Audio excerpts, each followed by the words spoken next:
Hello and welcome to a very special Spiritual Skincare Sundays edition of Holistically Ho with Rachel Pontillo. I'm Rachel Pontillo and today I've got a very special guest for you.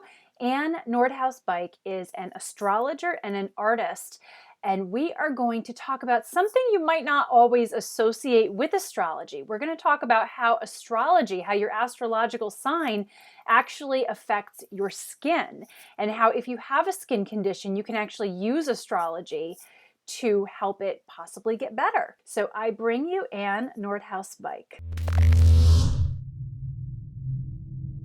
Hi, Anne. Welcome to the show. I'm so glad you joined us. Thank you, Rachel. I'm just delighted to be here and to be with you again. Very exciting. I know when we talked the first time, we had a very long conversation, and we seem to just really have a great energy, and I'm excited to share that with the audience today. And I'm really excited to talk about what we're going to talk about today, which is astrology as kind of a whole body, mind, spirit healing system, rather than just kind of divination or commonly thought of uses for astrology.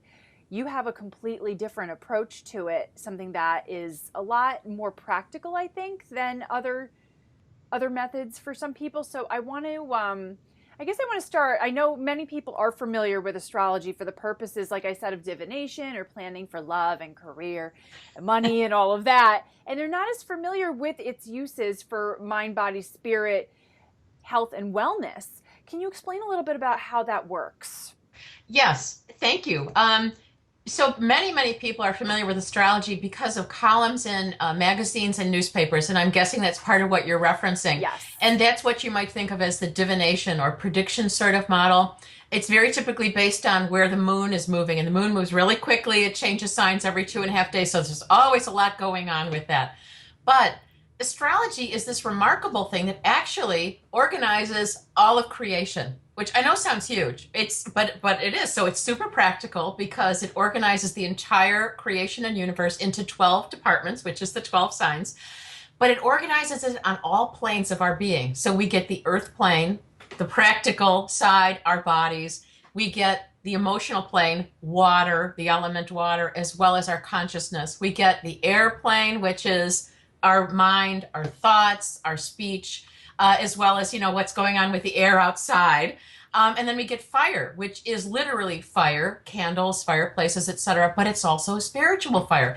All of these planes, as you know, you're so holistic, and so are most of your folks who tune into this podcast, very connected with these 4 planes and with the spiritual mystical side. So what astrology can do is give us this super practical side of, okay, where is the sun, for example, right now? How does it affect all these 4 planes? What element is it in? But then let's take it further. How does it affect all these planes, not just our bodies, our skin, but our mind, our emotions, and then our spirituality? And so it's wonderfully, wonderfully holistic. It's this idea of super idealism, super practical, welded together. Love that. That's fantastic.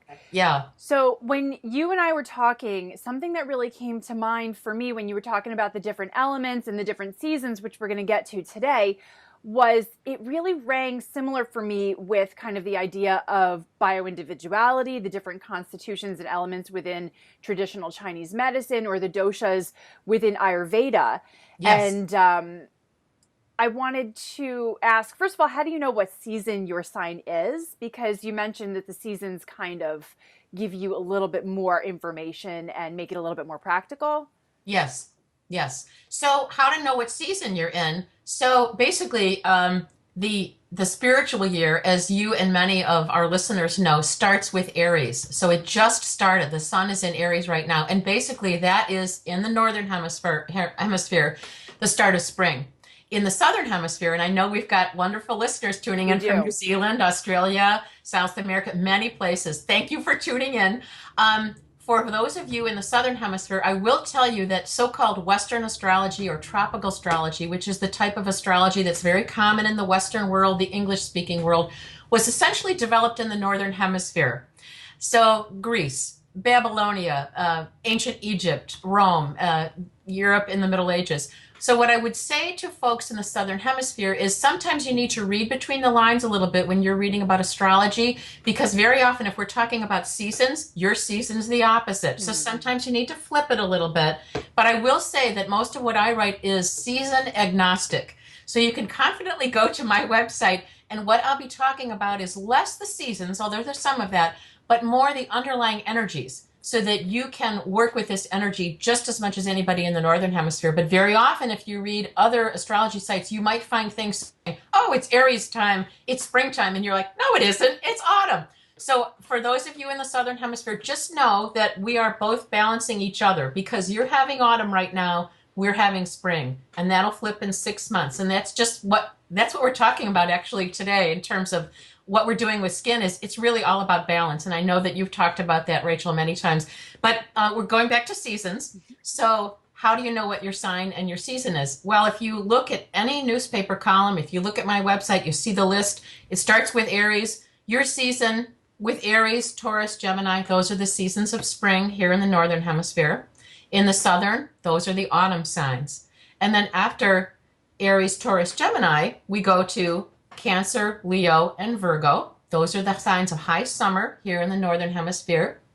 But in the Southern Hemisphere, that's when we get over into winter. And so we get this polarity again, hot, cold, etc., different seasons. After those seasons, so then we've got, excuse me, we just ended up with Virgo. Then the next season here in the Northern Hemisphere starts with Libra. Then we go Scorpio and Sagittarius. Those are the signs of autumn. And those are the springtime signs in the Southern Hemisphere. And then the last 3 signs after those are Capricorn, Aquarius, and Pisces. So those are the deep winter signs here in the Northern Hemisphere, but those are the summertime signs in the Southern Hemisphere. I think that's really interesting how you're talking about the polarity, because again, I'm thinking of Chinese medicine with yin and yang, and again with Ayurveda, how, one dosha gets out of balance, it pulls the other 2, and then you work with the other 2 to pull the one back. So I could see how that could be similar in a way with the seasons. Now, how can knowing what season your astrological sign belongs to benefit the skin as the skin changes, as our bodies change throughout the seasons? Well, one good thing to know is, first of all, so from a holistic or a spiritual, mystical standpoint, the sages tell us, and most of us know this intuitively, there aren't any coincidences or any accidents. And so you come in as a particular sign. That's when you say, like, so Rachel, may I tell one what your sign is? Oh, sure. I'm a Gemini. She's a Gemini. I'm a Libra, so we're air signs. And we'll get to more of that in a little bit. But we pick our sun sign. We pick what time we're born, and we pick our charts. And so your chart is this whole bundle of energies. And if you can read that, you don't have to become an astrologer, but if you can read a little bit about it, it can tell you an awful lot about who you are, what you're supposed to be doing in this lifetime, and the energies you have to work with. So for example, Rachel, you came in as a Gemini. It's the end of a season, so it's a very changeable, versatile sort of energy. It's also an air sign. It's airy. These are all things you can extrapolate to how does that affect your skin? Well, if you're airy, it might be issues about if you're out in the wind, perhaps some dry skin. It might be some other things about roughness of skin. If you're out too much in the air, it could be very unbalancing for you, and you might need to get grounded, so you need earth. Those are just some very simple, useful things to know. But in terms of knowing your season as well, know that you came in at that time of year, and very often people feel super comfortable when their birthday finally comes around, because the end of the year before your birthday comes, it's kind of a time of upheaval where you're closing out the old year. You can feel kind of yucky actually, and it sometimes can show on your skin. But when you start your birthday, oh my goodness, that is actually your personal new year. I was just going to say, it seems like that's the beginning of your own personal year. And if you're kind of planning your life around the seasons, I tend to do that. I tend to plan things in my life around the seasons. But I do find that definitely around that time when my birthday starts, I feel more energized, more productive, more creative. It's less resistance for having to come back into your own. Yeah. Oh, neat. And what that has to do with is basically the way I explain it to people is the best way to do this is to follow the sun, as the song says. Literally pay attention to where is the sun right now, what sign is it in, because that is the center of our solar system.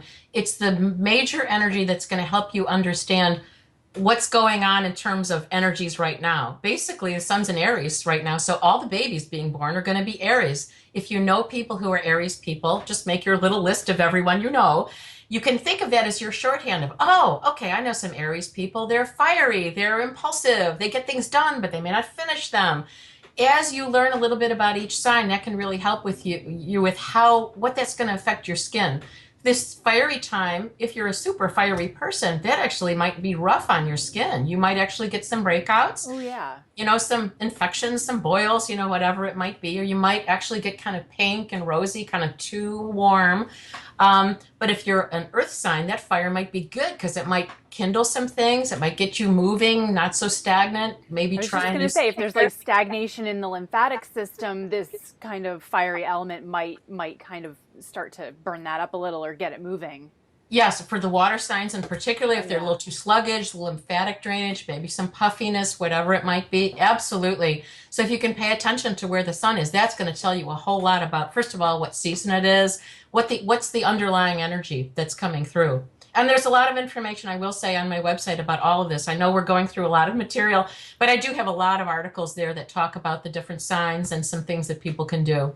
No, I find this really fascinating because I know that a lot of the skin conditions, like you said, with breakouts, I know a lot of people have rosacea, especially. I'm seeing that more and more these days. That is definitely a source of too much heat in the body. Anything with inflammation, that's too much heat in the body. So if you are someone who is a fire season, Mm-hmm. and By the way, that's Aries, Okay. Leo, and Sagittarius. Aries, Leo, Sagittarius. Okay. So if you're someone who has that season and you are in that season and you're experiencing a skin condition that might have characteristics of that season, would you then kind of focus on more of the other seasons to pull that back into balance? How would you do that? So there's a few things that you can do. And so those of us who are familiar with Ayurveda, we know about the concept of pacifying the dosha, pacifying the energy. So when we get these fiery energies, and it can be anytime the sun is in one of those three signs, Aries, Leo at high summer here in the northern hemisphere, and then in Sagittarius, it doesn't even matter what the weather is outside. That's the underlying energy. It's fiery, and it can put things off balance if it's too much. So one of the ways to work with that is flip to your opposite sign and do some things to help, that are very of that sign, if you will. And so, for example, I'm going to just say Aries. It's opposite sign, and you can easily see this in a chart when they do the signs in the newspaper. You just look to the other side. So Aries, it's Libra. Libra wants balance, and Libra is an air sign. So that says go into your head, be rational, and be more balanced. Aries sometimes can be very impulsive, not so balanced. So that's one way that you can do it, is work your opposite sign, because we all come in as a polarity. Mm-hmm. And actually, when we're under stress, we actually tend to sometimes flip to our opposite sign. You can sometimes see Libras, who are usually super diplomatic. When they're super stressed, they become a raging Aries and, flame out. It's quite amazing. They always say, scratch a Gemini, find a Sagittarius, for example, in your case. So you might get fiery when you're under stress, Rachel, for Definitely. example. Yes. But another way to work with this, and this is a place where I think astrology is so beautiful, but for the fire signs, if you're getting way too much, fiery energy, be cautious about the sun. Wear a hat. Don't get overheated. Do not do that yoga where you're in the hot room. Oh, yeah. Don't take a super hot bath. But more than that, flip to something else that can help you. And the moon is your friend here. Go, Ayurveda, actually, the ancient sages would give a prescription. Go look at the full moon. Mm. That is a really good prescription for anybody who's overheated. Is get outside. Doesn't matter whether it's a crescent or a half moon. Get some lunar energy. You need the soma to go with the Agni. It's not balanced otherwise. So that's another way you can do it. And food is another way. Mm-hmm. Cooling foods, cucumbers, lettuce, all those raw things that will help us. Don't be eating heavy spices, that sort of thing. That's great. Yeah, I would have never thought of astrology being able to provide this much information. And now Wonderful. it really is, because, I keep bringing up TCM and Ayurveda, and a lot of people think that those are kind of out there because they are more Eastern philosophies. And I think astrology can be more practical for people in the Western Hemisphere, especially because it is something that, even if it might not be what they're interested in for certain things, it might be more accessible to them in approaching a mind, body, spirit healing system for kind of planning out their lives, for looking at things that might be going on with their skin or with their health. And I just think that's really cool. So I'm really excited that that we're sharing this today. So I know we all come into these things for different reasons personally. I would love to know what your experience is with astrology and skin, or astrology and health, and kind of why you do what you do. Well, I was raised with astrology. I was very lucky. My father was a mystic. He's still living. He has dementia, so I'm not able to have those great conversations with him anymore. But I credit him tremendously with introducing me to Eastern philosophy, theosophy, mysticism, astrology. There are 7 children in my family, and you can imagine the bevy of signs that we had. It was a great learning ground. And so we all knew our signs. We talked about them. We knew these things. But, you know, you grow up, you go to college, you get a job. I left that a little bit to the side because I was in a very corporate environment. But actually, I had some health challenges back at the end of the 90s and the early 2000s. And that was a time when I really stepped back and looked at my life, and I thought, I really need to reclaim this part of me, this essential wisdom, this mystical and spiritual side of myself. So since then, I have integrated that much more into what I do. So I still have my corporate side. But I do my work with, very business-minded people, but using these tools, astrology, mysticism, art, those sorts of things. I always wanted to be an artist, and I finally realized the art is part of the symbols and the astrology. They all really dovetail. It's been beautiful in that respect. But what I work with people is, many people want to come and have an astrology session and have somebody tell them what's going to happen, what should they do. But the best way to work with astrology and an astrologer is to get data so that you can run your own life, learn more about yourself. Yeah. And so that's a big part of what I do, but I focus not only on the soul, mystical, spiritual side, but very much on the practical side. We were just talking about the elements. Okay, what do you want to do in your physical life? What are you going to do with the thoughts that you hold in your mind? How about your emotions, and how are you going to work with those? And then your spiritual life. So it's been a very nice thing to bring it all together. And I will say that I went into astrology in a very, very deep way about 20 years ago, along with mysticism, because I really felt I needed to bring this out into the world in a way that was practical, that could work for Western people. It's so accepted in the Eastern Hemisphere, but not so much in the Western. And it used to be. It was taught in universities up until the age of reason. It was the astronomy. It's a very practical science as well as an art. And anyway, so I hope that answers your question. I know that was long. It does. No, I think it's great. I know for me personally, I kind of, when I was going through some of my own health issues, I also felt this calling to rekindle that connection with creation, connection with the universe myself. And that's when I began to study metaphysics. And for me, when people ask me what is metaphysics, I think it's kind of like the bridge really between spirituality and science, because there is a lot of science to it, and a lot of these concepts that we're talking about, they all go back to the same sources, and that really is the underlying thing. But really, in my work as well, I try to make it practical and give people tools that they can actually use in their regular life, even if they don't consider themselves a spiritual type of person. That's kind of why I started the Spiritual Skincare Sundays kind of department on my website. And it's been great. The feedback has been really good. And the people who I've been attracting into that community have all been really open. So I think people want this. I think more and more people do want these types of studies, these types of exercises and practices. They want more tools in their toolbox to find out more about how they can help themselves and empower themselves, because I think just there's so much distrust and misinformation out there that people are not necessarily trusting that conventional means are going to really be the best for them.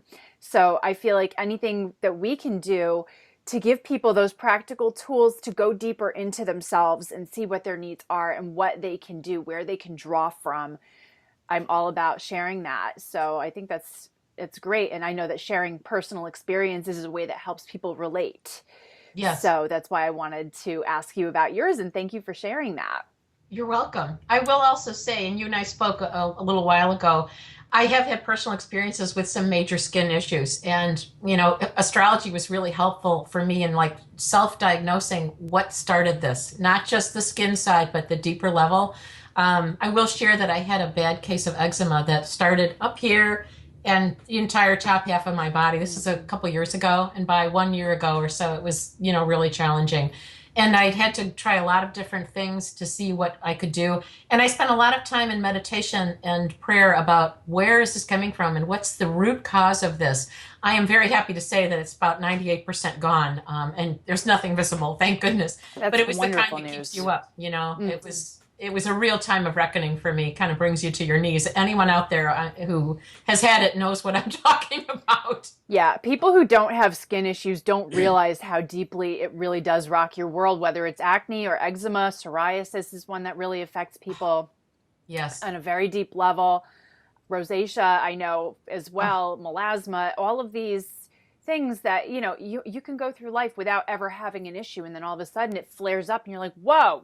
Yeah. What is going on? And in our society, we're kind of conditioned to be angry at that or feel bad about that or feel less than or flawed. But really, it is the universe's way and our own body's ways of saying something is out of balance. Yes. You've got to It's a figure out message, what's always. going on here. Yeah. And that's perfect for you, Rachel, because you're a Gemini. That's the sign of the messenger. So, Well, I love that. You bring the message to all of us, and you also tune into the messages however they come. Nature is the great teacher on all those planes. I so believe that. That is, Yeah. It's once people realize that we are all part of nature. We don't live on nature or at nature. We are nature. Exactly. And all of this is accessible. All of these energies, all of this intuitive wisdom is accessible to everyone. It's kind of like electricity. You just got to plug it in. Right. Or, right. light, you have to flip the switch. Yes, Once exactly. you make that decision that you want to be part of that, it really flows so naturally and so organically. And I know that once I came to that realization for myself, so many things in my life just opened up to me. Yeah. And resistance was just less, and I just felt like I was on a wave and I was just riding the wave, and I'm still on that wave. And it's really neat. It's just, we talk about in the beginning how things happen for a reason. There are no coincidences. And once you kind of get out of the way of thinking that, the wave's going to crash.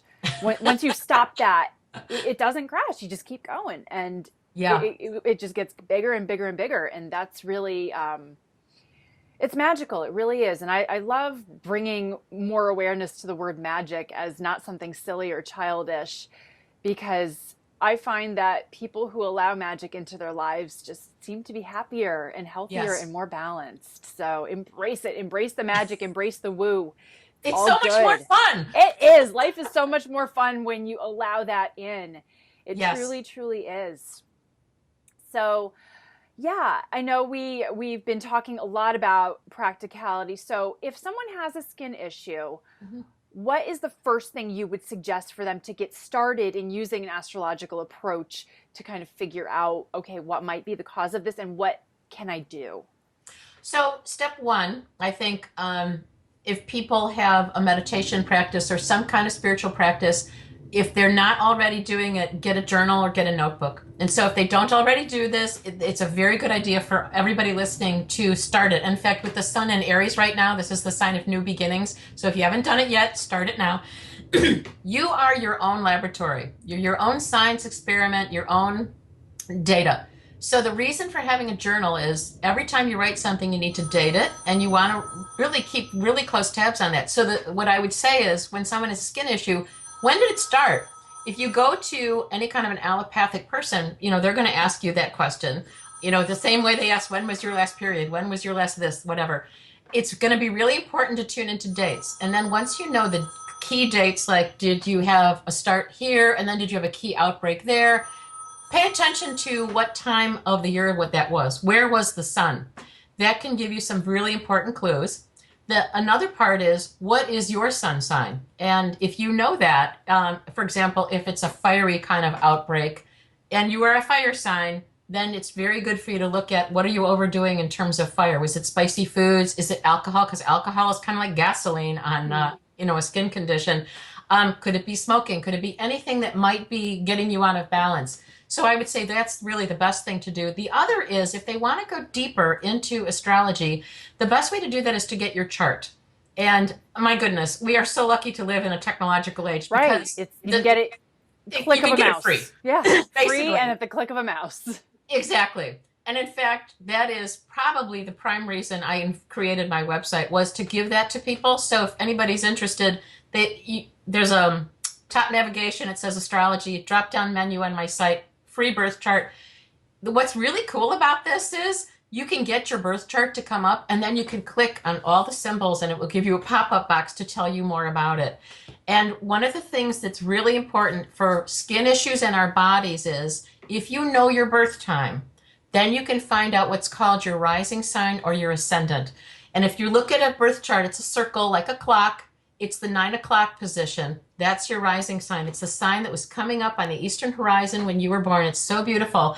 And it tells you what your envelope is, what your address is, what is your body like. If you know your rising sign, that tells you a lot. Wow. Maybe your sun sign is Gemini, for example, like yours, Rachel, but maybe your rising sign is fiery. And so maybe when fire times come, your body really reacts. You wouldn't necessarily think of that because you're an air sign. So I would say that's a way to take it a little bit deeper. And then the next step with your journal is to just pay attention to what happens when the sun comes into your own sign and other signs of the same element. And then what happens when it comes into your rising sign? Does that trigger some things? So that's a very good place to start. I think that's plenty of homework, I think, probably for the listeners. Yeah, definitely. I think, there's just so much information there, and your website has a wealth of information. So for people to find out more about your offerings, I know you've got your artwork as well on your site, which is all astrologically aligned. So whatever your sign is, you can get artwork that will best complement you and balance you, which I think is neat. That's kind of like bringing a little bit of feng shui into it, which again, it's connecting this, kind of Western approach with this ancient wisdom from the East. It's just another demonstration of the fact that all of this is connected. It's just different translations, which I think is fantastic. So it's AnneNordhaus-Bike.com, ANNE, Nordhaus, Nordhaus, Bike, BIKE.com. So make sure people head on over there, because it's a beautiful site and there's so much information. And like you said, Anne, you offer the free birth chart, which is so valuable. And you also have a newsletter that provides more information for people. And when people sign up, they also get a series that takes them through a lot of the tools that are on the website. I believe there's a series of 10 newsletters that you will get over time that will help introduce you to, well, how do I start with this? Mm-hmm. And I do talk about the different pieces and sort of my way of doing it, which is, what's your sun sign? But the second tool I talk about with people is artwork, because similar to what we were talking about with go out and look at the moon, one of the tools that you can use to balance yourself is art. Mm-hmm. What are we feeding ourselves? Not just food, but what are we looking at? What emotions are we allowing into our life? So much of my art is created from a mystical, spiritual standpoint, and it's created specifically actually to help people do this sort of Ayurvedic astrological thing of balancing themselves. And in fact, as Rachel said, any of the pieces, there's a box for every single painting or photograph to say what signs it goes really well with. And that can be a really great place to start. And you can find those actually in the section under art, or in the section more about my sign. All those articles are cross-referenced for you, so you can find beautiful things to look at. Excellent. Well, I really enjoyed having you. I love this topic. I want to talk more about it, so we'll have to have you back another time. Thank you, Rachel. Really, thank you so much for taking the time and sharing this with our audience. And again, I'll put the link and all the information in the show notes so that everybody can just click right on over. So thank you again. You're welcome, and thank you for having me. Just always a delight to talk to you, Rachel. Oh, pleasure is all mine. Thanks so much. Another huge thank you to Ann Nordhaus-Bike for joining me today on the show, and a huge thank you, of course, to you for watching and listening. To learn more about Ann, head on over to her website, Anne, A-N-N-E, Nordhaus, N-O-R-D-H-A-U-S, Bike, B-I-K-E.com, and you can get your astrological chart for free there, as well as her art and astrology toolkit, the only art and astrology toolkit you'll ever need. She's also got a fabulous Living with Harmony newsletter that you can sign up for, which is a wonderful free resource for you as well. If you liked this interview, and I hope you did, be sure you share it, like it, leave me a comment over at holisticallyhaute.com, and of course subscribe to my YouTube channel and my iTunes channel while you're there. I will be back soon with another interview for you. Thanks again for watching, and have a beautiful day.